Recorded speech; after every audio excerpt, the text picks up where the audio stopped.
అందరికీ నమస్కారం. గౌరవ ప్రధానమంత్రి గారి ఆశయం బేటీ బచావ్ బేటీ పఢావ్. గౌరవ రాష్ట్ర ముఖ్యమంత్రి వర్యులు మరియు ఉప ముఖ్యమంత్రి వర్యుల ఆలోచన ప్రతి ఇంటికి ఒక మహిళా వ్యాపారవేత్త ఉండాలి అని. ఈ ఆశయాలకు బాల వివాహాలు అడ్డుగా మారకూడదు. 18 సంవత్సరాల లోపు పిల్లలు మానసికంగా మరియు శారీరకంగా పెళ్లికి సిద్ధంగా ఉండాలి. కుటుంబం పరిస్థితి వలనో లేదా ఆర్థిక పరిస్థితుల వలనో ఆడపిల్ల జీవితాలను పెళ్లి అనే ఒక బంధంతో ముడివేసి వారి జీవితాలను నాశనం చేయకండి.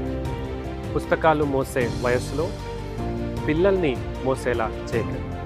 This generation children must study to succeed in their life. అనంత ఆడపిల్ల బడిలోనో కళాశాలలోనో చదువుతూ కార్యాలయంలో పనిచేస్తూ మంచి హోదా కలిగి ఉండాలి. పుట్టింట్లో అనంతమైన సంతోషంతో మెట్టినింట్లో మహాలక్ష్మిగా ఉండాలి. బాల్య వివాహాల పైన రాష్ట్ర ప్రభుత్వం జిల్లా యంత్రాంగం కఠినంగా ఉంది. ఇది చట్టారీత్యా నేరం. బాల్య వివాహం ఒక సామాజిక దురాచారం.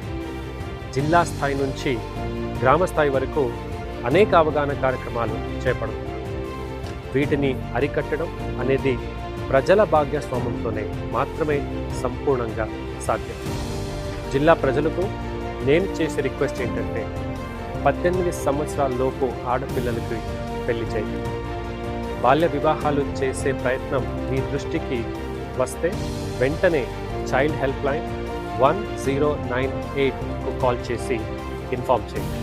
మీ వివరాలు రహస్యంగా ఉంచబడతాయి. To all the women of Anantha, I wish you a happy Women's Day. Let's make Ananta a child marriage free district. ఇట్లు మీ కలెక్టర్.